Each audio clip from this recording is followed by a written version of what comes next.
Training to fit your mood. Good morning, team. Thanks for checking in for the Next Kilograms Kilometers podcast.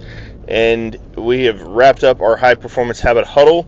So for the rest of this week, we're just going to cover some general training tips, and then we're going to dive into some pillar of performance, some deeper concepts, deeper theories on each of our performance pillars. But for today, actually, interesting conversation I had recently with a fellow coach was ironically, like, he and some of his athletes, some of his individuals weren't feeling in the greatest mood. They walked in, they said, I don't know what it is. I'm just feeling bland today. I'm just feeling, kind of not feeling the vibe. And that's totally reasonable, and that's totally expected. There's going to be days like that to where, whether it's work or sleep or food or something like that, just doesn't allow us to kind of get into that same high energy that we want to be in, that we're used to being in. And it's not necessarily a sign that we need to skip training.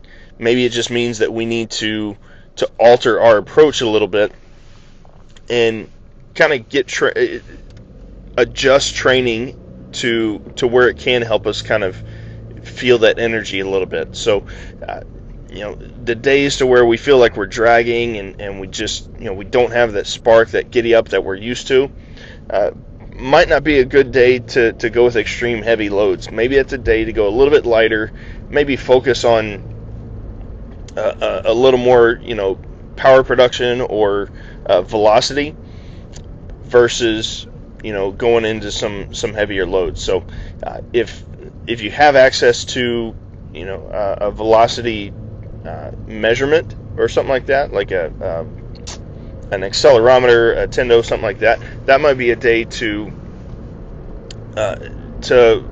review or focus on, or have the velocity set the tone. And as we've said before, right, our 1 rep max can vary anywhere from 5 to 18% from one day to the next, which means that, our 85% on one day might be 75 the next day. It could be 90% the day after. But if we're using velocity as the measurement tool, as the marker or the metric, that's going to auto-regulate based on how our body is for that day. So, again, not suggesting everyone go out and buy those, those kinds of toys, but we can adjust that within ourselves, right? And that might mean that we go 5-10 pounds lighter than what we typically would for that day, but we just focus on moving that weight quickly, and that can kind of help.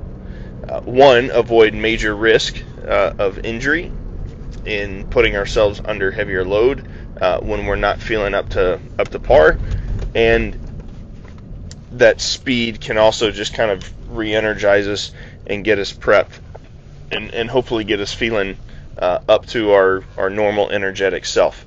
So, hope you find that helpful. If you have any other similar training questions like that, feel free to reach out, universalsportstrength@gmail.com. Send us a message, let us know. We'll be happy to jump on the phone anytime. Let's have a great day and keep working.